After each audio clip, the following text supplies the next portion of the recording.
बिस्मिल्लाहिर्रहमानिर्रहीम, अस्सलाम वालेकुम। आज की वीडियो जो है वो हमारी जो नए स्टूडेंट जो यूके अभी पहुंच गए हैं और जो अभी पहुंच रहे हैं खैरियत से आए उनके लिए है।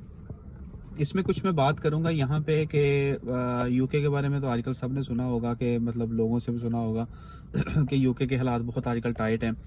यहाँ पे जॉब नहीं मिलती, नहीं मिलती, अकोमोडेशन बहुत महंगी है या इस तरह के मामलात हैं। तो उन चीज़ों के बारे में, क्योंकि मुझे आज तकरीबन कोई 2-3 वीक्स हो गए हैं पहुँचते हुए, तो मैंने ज़ाहिर कुछ चीज़ें आगे फ़ेस की हैं यहाँ पे, अकोमोडेशन के बारे में, जॉब्स के बारे में और रूल्स एंड रेगुलेशन के बारे में। तो आज की स्पेसिफिक वीडियो मेरी इसी चीज़ के बारे में है, क्योंकि मुझे इंस्टाग्राम पे बहुत सारा मैसेज आ रहे थे कि आप वहाँ पे गए हैं तो वहाँ के बारे में थोड़ा हमारे साथ शेयर करें कि किस तरह के वहाँ पे एनवायरनमेंट है, जॉब्स वगैरह मिलती हैं, अकोमोडेशन के बारे में बहुत सारा मुझे क्वेश्चंस आए थे। तो मैंने कहा कि चले मैं इसके बारे में वीडियो बनाता हूँ। तो मैं अभी ये लंदन हूँ, ये हॉन्सलो शायद एरिया का नाम है, हॉन्सलो शायद, ये हीथ्रो एयरपोर्ट के पास। ये मेरे पास से जहाज़ पास से गुजर रहे हैं। ये अभी एक जहाज़ गुजरा है, तो तकरीबन हर 1 मिनट के बाद जो है ना वो बल्कि 1 मिनट या आधे मिनट के बाद यहाँ से जहाज़ गुजर रहा है। ये दुनिया का सबसे बड़ा आई थिंक सो एयरपोर्ट है। अच्छा खैर, ये हम टॉपिक से हट गए हैं। तो मैं यहाँ पे आया हूँ, तो मैंने जो चीज़ें फ़ेस की हैं और जो चीज़ें मैं आपके साथ गाइड करना चाहता हूँ। बहुत सारे लोग कहते हैं कि लंदन यूके जाके आप जलील हो जाते हैं, ये हो जाते हैं, वो हो जाते हैं। मैं किसी को यहाँ पे डीमोटिवेट नहीं करने आया कि मतलब मैं डीमोटिवेट करूँ कि लोगों को मैं ये कहूँ कि भाई यहाँ पे तो बस मर गए और ये हो गया वो हो गया। ऐसा ज़रूर है कि यहाँ पे हालात अब थोड़े टाइट हैं, ऐसा ज़रूर है। लेकिन यह है कि बंदा थोड़ी मेहनत करे, थोड़ी स्ट्रगल करे, थोड़ा कोशिश अपनी जो है ना वो करे जॉब ढूंढने की। जॉब मिल जाए तो फिर थोड़ा टफ टाइम होता है स्टार्ट में, तो मतलब हैंड टू माउथ बंदा चल पड़ता है। तो फिर जब आहिस्ता आहिस्ता बंदे का एक्सपीरियंस ज़्यादा होता है, बहुत सारे रास्ते खुल जाते हैं आपको खुद पता चलने लग जाता है कि अच्छा मैं ये करूँगा तो या ये करूँगी तो ये होगा, अगर मैं इस तरफ जाऊँगी या जाऊँगा तो मुझे ये फ़ायदा होगा। तो आपको बहुत सारी चीज़ें पता करनी पड़ जाती, लेकिन आप अपना माइंड ये ज़रूर बना के आएँ कि आपको कम से कम 1 से 2 महीने आप मस्ट अपने जहन में रखें कि आपने ज़लालत बर्दाश्त करनी है, या आपने जो है वो यहाँ पे आके थोड़ा सर्वाइव करना मुश्किल है, शुरू में चीज़ों को मैनेज करना मुश्किल है। 2 महीने की ज़लालत जो है ना वो आपने अपने माइंड में सोच के हैं वहाँ से। लेकिन इसका हरगिज़ मतलब नहीं है कि अल्लाह माफ़ करे कि यहाँ पे आके बंदा बस मर जाता है, या कुछ बड़े लोग कहते हैं कि बस आओ तुम्हें लग पता जाएगा या कुछ ऐसे होगा वैसे होगा। मैं उनको नहीं कहता कि वो गलत कहते हैं, वो अपने एंड पे सही कहते हैं, लेकिन वो बात को बहुत ज़्यादा एक्सट्रीम ले जाते हैं कि जैसे शायद 30-35-40 लाख रुपया लगा के जो पाकिस्तान से या इंडिया से या बांग्लादेश से कहीं से आना है, तो वो मरने ही भूखा मरने आ रहा है। यहाँ की करेंसी की बहुत वैल्यू है। मैं पाकिस्तान से हूँ, मैं एक दिन 3 वो सिक्के इनके मैंने 3 पाउंड पकड़े हुए, तो मैं उन्हें देख के मैं हैरान हो रहा था कि यार ये 1200 रुपया मैंने पकड़ा हुआ अपने पाकिस्तान के हिसाब से। तो ये चीज़ है कि यहाँ पे आके आपको शुरू में थोड़ा सा स्ट्रगल करनी पड़ती है, मेहनत करनी पड़ती है। फिर आहिस्ता आहिस्ता बंदा जब ट्रैक पे चला जाता है ना, तो मामला सारे सेट होने लग जाते हैं।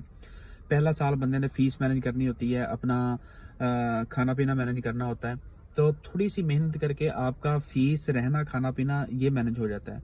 आप थोड़ा, जैसे पाकिस्तान आप लग्जरी ज़िंदगी गुजारते हैं, अच्छे घर हैं, अच्छी गाड़ियाँ हैं, अच्छा खाना पीना है, आपका बड़ी लग्जरी लाइफ होती है, उसको थोड़ा सा साइड पे रखें। आपकी जो ईगो है, आपका जो वो स्टैंडर्ड है, आप जो अपना समझते हो बड़ी एक अपना आप लेवल समझते हो या अपने नखरे समझते हो, आपने क्या करना है कि जब आपने अपने होम कंट्री से आना है, आपने ये सारी चीज़ें अपनी एक शॉपर में डालनी है।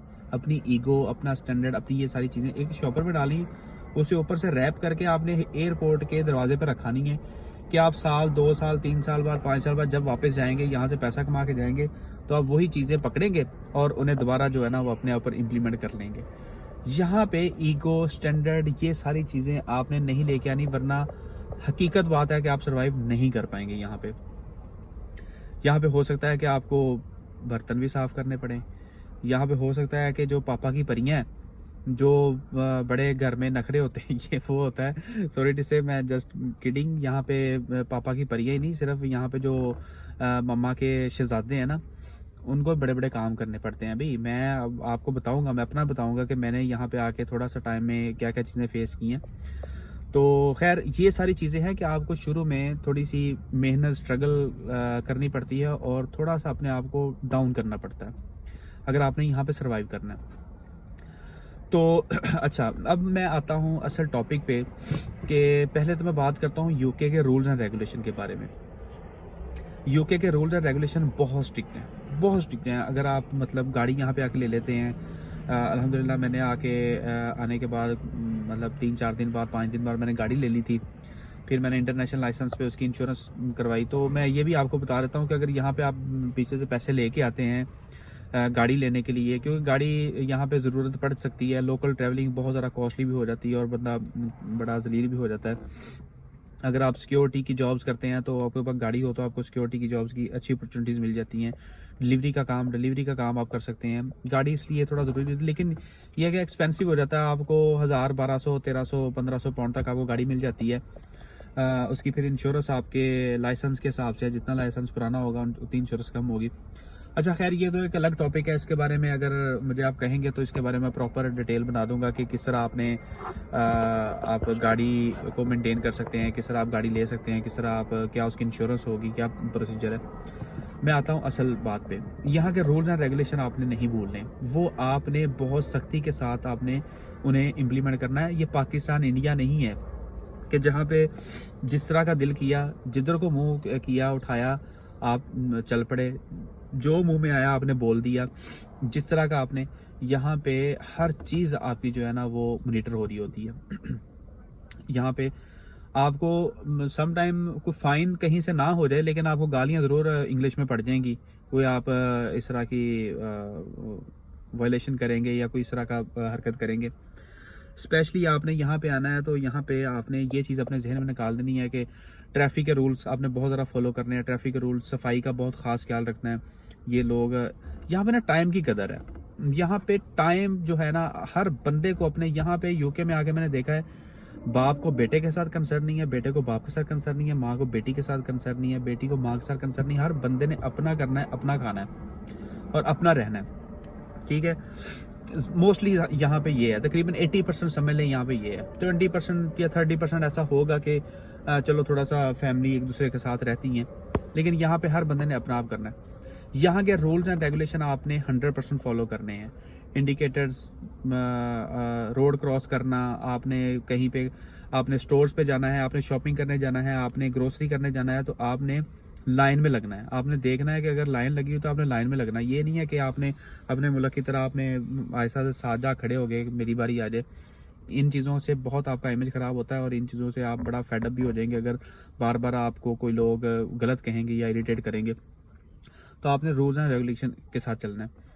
उसके बाद यहाँ पे आके आपने किसी भी जो ये स्पेशली जो गोरे हैं, इनके साथ किसी किस्म का कोई कंसर्न नहीं है, किसी किस्म की इनके साथ कोई हेलो हाय, कोई ऐसे फजूल में कोई एक्स्ट्रा बात नहीं करनी, इनको कुछ नहीं कहना। यहाँ पे आके थोड़ा सा लोगों का स्पेशली लड़कों का दिमाग ख़राब होता है, तो इन चीज़ों का आपने बहुत ज़्यादा ख्याल रखना है कि आपने अपनी लिमिटेशंस में, अपनी लिमिट में रहना। लिमिटेशन नहीं आपने बोलनी। ये पाकिस्तान या इंडिया नहीं है। यहाँ पे एक सेकंड में एक कॉल को कर देना। अगर आपने किसी लड़की की तरफ आपने मतलब स्टेयरिंग भी की है तो वो एक कॉल करते हैं ना, तो आपको पुलिस उठा के ले जाएगी। और किसी गोरे ने आपके साथ बदतमीजी कर दी है ना, तो आपने कॉल की है पुलिस को, तो वो गोरे को कुछ नहीं कहेगी, वो आपकी इन्वेस्टिगेशन करेगी। लेकिन अगर आपकी ही शिकायत चलेगी तो आपके लिए प्रॉब्लम हो सकती है। इसलिए यहाँ पे आके आपने इन चीज़ों का बहुत ख्याल रखना है। ये लोग खाते नहीं है, ऐसा नहीं है कि ये लोग पता नहीं खा जाएंगे या कुछ ऐसा होगा, लेकिन फिर भी आपने अपने एंड से इन चीज़ों का ख्याल रखना। बस अपने काम से काम, थोड़े पुराने हो जाएं, थोड़े इनको समझें, इन लोगों को समझें। समझने के बाद फिर आप अपनी ज़िंदगी जैसे मर्जी जिए यार, मतलब वो इशू नहीं है, लेकिन स्टार्टिंग में थोड़ा सा इनके रूल एंड रेगुलेशन को ज़रूर फॉलो करें। अच्छा, हाँ, अब मैं आता हूँ आगे जॉब की बारे, जॉब के लिए कि जॉब आप कैसे, आपने जब आना है। जॉब से पहले मैं बात करता हूँ अकोमोडेशन के बारे में। अकोमोडेशन आजकल अगर हम लंदन की बात करें या और जो मेन सिटीज़ हैं इनके, उनकी बात करें तो वहाँ पे जॉब जो अकोमोडेशन है वो वाकई बहुत ज़्यादा महंगी मिल रही हैं और बहुत ज़्यादा जो है ना वो समझ से बाहर है बातें, कि जो आज से कुछ साल पहले अगर आपको 250-300 का मतलब रूम मिल जाता था, वो अब आपको 5-5, 600 का, 700 का भी नहीं मिल रहा। तो आप इस तरह कोशिश करें कि आप थोड़ा सा मतलब डिस्टेंस पे थोड़ा सा ज़रा जो इतना डेवलप एरिया नहीं है, यूके का तो जो गांव है वो भी हमारे पाकिस्तान के शहरों की तरह है, ठीक है। तो आप थोड़ा सा इस तरह के एरिया में जाके आप कोशिश करें अकोमोडेशन ढूंढने की। आप फेसबुक पे ग्रुप्स हैं, आप वहाँ पे जाएं, आप मुझे कमेंट्स में बताएं, मैं आपको कुछ लिंक शेयर करूँगा, या आप मुझे अपना लोकेशन बताएं कि आपने कहाँ पे आना है और कौन सी यूनिवर्सिटी है। उस हिसाब से मैं आपको सजेस्ट करूँगा कि आप कहाँ पे अकोमोडेशन मिल सकेगी, क्योंकि इस तरह कमेंट्स में आप मुझे बताएंगे ना, तो काफ़ी एक लोग नहीं, काफ़ी लोग मुझे जब बताएंगे या इंस्टाग्राम में उसे कॉन्टैक्ट करेंगे, तो फिर मुझे वहाँ पे काफ़ी लोगों की क्यूरीज का पता चल जाएगा कि अच्छा यार ये बंदा यहाँ पे जाना चाह रहा है, जहाँ पे कोई 2-4 बंदे 5 बंदे मुझे लगे कि यार यहाँ पे इकट्ठे जा रहे हैं, तो उनको मैं सजेस्ट करूँगा कि आप यहाँ पे अकोमोडेशन ले लो। यहाँ पे आपका आना जाना यूनिवर्सिटी भी इकट्ठा ईजी हो जाएगा और आपकी अकोमोडेशन भी रिजनेबल हो जाएगी। आप अपना यूनिवर्सिटी और जो कोर्स है, कोर्स तो खैर नहीं, अपनी यूनिवर्सिटी आप मुझे बताएं कि आप कहाँ पे और कहाँ पे आप रहना पसंद करेंगे, उसके हिसाब से फिर मैं आपको सजेस्ट करूँगा। अच्छा, अकोमोडेशन मिल गई। अकोमोडेशन के बाद मैं आता हूँ आपको कि जॉब्स के बारे में, जो स्पेसिफिक हमारा यहाँ पे आने का मकसद है कि जॉब वगैरह मिल जाए तो हमारे मामला चल जाए। उसके बारे में मैं ये कहूँगा कि जैसे आपने आना है, 1 से 2 दिन आप रेस्ट करें, ज़रा थोड़ा सा 2-3 दिन घूमें फिरें, ज़रा देखें माहौल, चीज़ें कैसे लेनी है, कैसे चलना है यहाँ पे। उसके बाद आप क्या करें कि आप निकल पड़ें घर से बाहर, मार्केट, हर रेस्टोरेंट पे जाएं, हर रेस्टोरेंट पे जाके जो है वो वहाँ पे जाके आपने उनसे पूछना है कि मैं यहाँ पे टेक वे पे या मुझे कोई और जॉब शॉब मिल सकती है या किसी किस्म की जॉब मिल सकती है, तो वो आपने वहाँ पे उनसे बात करनी है। वो आपको कम पैसों में जॉब देंगे, लेकिन आपको जॉब फिर भी कहीं ना कहीं से कोई ना कोई एडजस्ट हो जाएगी। तो ये आपने कोशिश करनी है। आपने ये इसमें अपने आप को बड़ा डीवैल्यू नहीं समझना कि आप डीवैल्यू हो रहे हैं या कुछ भी है, लेकिन अभी स्टार्टिंग में आपने ये चीज़ ज़रूर करनी है। उसके बाद अपना आप सिक्योरिटी बैज बनवाएं। सिक्योरिटी बैज के लिए वो मुझे कमेंट में बताएं, मैं आपको बताऊंगा कौन कौन से स्कूल हैं, कहाँ कहाँ से आप कर सकते हैं, रीजनेबल सिक्योरिटी बैज बन जाएगा, वो आप करें सिक्योरिटी बैज। उसके बाद शिफ्टें आ जाती हैं, फिर मतलब मैं एक ग्रुप बनाऊँगा जिसमें अक्सर शिफ्टें आती हैं, फिर मैं वो शेयर किया करूँगा। आप सिक्योरिटी बैज बनवाएं। और जॉब्स के बारे में भी प्रॉपर यही सबसे पहले आपने यही कोशिश करनी है कि आपने हर रेस्टोरेंट पे जाना है, आपने बड़े स्टोर्स पे जाना है, वहाँ पे जाके आपने उनसे पूछना है कि जॉब है कोई, ठीक है। आपने अपना स्टेटस, वो आपसे अगर जॉब हुई तो आपसे पूछेंगे कि आपका स्टेटस क्या है, कि आप मतलब कि आपने कहना कि मैं स्टूडेंट हूँ, ठीक है। वो थोड़ा कम रेट पे स्टूडेंट का फ़ायदा, यहाँ पे ना स्टूडेंट का बहुत फ़ायदा उठा रहे हैं, बहुत फ़ायदा उठा रहे हैं, लेकिन क्या हमारी मजबूरी है, ना होने से कुछ होना बेहतर है, ठीक है। कि आप अगर समझें कि आपकी पसंद की या आपको बहुत कोई अच्छी जॉब नहीं मिल रही तो आप करेंगे नहीं। देखिए, ना करने से बेहतर है कि आप कुछ थोड़ा बहुत आपको खर्चा आने लग जाए, आपकी चीज़ें मैनेज होने लग जाए। जब आप बाहर निकलेंगे ना, जब ये चीज़ें करने लग जाएंगे ना, तो फिर आहिस्ता आहिस्ता अल्लाह पाक और रास्ते आपके खोलने शुरू कर देगा और मामला था आपको थोड़ी मेहनत करने की आदत पड़ जाएगी। और कोशिश करें कि आते ही सिक्योरिटी बैज ज़रूर बनवाएं। सिक्योरिटी बैज से ये है कि सिक्योरिटी की शिफ्टें आती हैं, वहाँ पे शिफ्टें मिल जाए ना, तो आपका गुजारा अच्छा हो जाता है। वो भी इंशाल्लाह मुझे कमेंट्स में बताएं आप, मैं उसका प्रॉपर एक वीडियो बनाऊंगा जिसमें मैं आपको शेयर करूंगा सारी चीज़ें, सारी साइट्स के कहाँ कहाँ से आपको सिक्योरिटी की शिफ्टें मिल सकती हैं। और फिर उसके बाद मैं एक ग्रुप बना, अगर मुझे ज़रा अच्छा रिस्पॉन्स आ गया तो मैं एक ग्रुप बनाऊंगा जिसमें सारे मतलब स्टूडेंट जो हैं जिनका सिक्योरिटी बैज बनेगा उनको ऐड करूंगा। और उनको ऐड करने के बाद फिर जो सिक्योरिटी कंपनीज मेरे जानने वाले हैं कुछ यहाँ पे, जिनके जानने वाली कंपनीज हैं जिनको वो शिफ्टें मिलती हैं, तो फिर मैं उनसे कहूँगा कि मतलब इतने के लोग हैं मेरे पास, अगर किसी के पास शिफ्ट आती है तो मैं मतलब आपको हल्फन कह रहा हूँ इस चीज़ को कि मैं बीच में कोई ऐसे, मेरा कोई इसमें फ़ायदा नहीं है कि मैं आपसे कोई पैसे रखूँगा, नहीं। मेरा फ़ायदा ये है कि आप मुझे सिर्फ दुआ में याद रखें, आपका भला हो जाए तो अल्लाह पाक खुश हो जाएगा। तो जैसे कोई शिफ्ट आया करेगी या कोई इस तरह के, तो मैं आप लोगों के साथ शेयर किया करूँगा, जिसके पास वो शिफ्ट हुआ करेगी उसे वो शिफ्ट मिल जाया करेगी। तो इंशाल्लाह मैं ये इस चीज़ की कोशिश करूँगा। बाकी ये है कि आप आएँ, आप अपनी स्ट्रगल, अपनी मेहनत शुरू करें। यहाँ पे कोई ऐसी बात नहीं है, बंदा एडजस्ट हो जाता है, ऐसा वक्त के साथ बंदा एडजस्ट हो जाता है। आपने बिल्कुल घबराना नहीं है। यहाँ पे जिसने अब स्टेप ले लिया है आने का, वो आ जाए, तो ऐसा ऐसा मामला सेट हो जाएंगे। बस यहाँ पे आके ना आपने कोई इलीगल काम नहीं करना, कोई ऐसा इलीगल काम नहीं करना कि आप ना इलीगल काम करें, कुछ ज़्यादा के चक्कर में आप जो है ना वो जो आपने लगाया वो भी आप ज़ाया कर बैठे। तो इन चीज़ों का आपने यहाँ पे ख्याल रखना है। ये लोग बहुत सख्त हैं, इनके रूल एंड रेगुलेशन बहुत सकते हैं। तो आपने सिर्फ इन चीज़ों का ख्याल रखें, आप अल्लाह का नाम लेके आएँ। बाकी अगर कोई क्यूरी किसी और चीज़ के बारे में आपने मुझसे को पूछना है तो आप मुझे कमेंट में बताएं, मैं आपको इंशाल्लाह उसके बारे में प्रॉपर गाइड कर दूँगा। अल्लाह हाफ़िज़।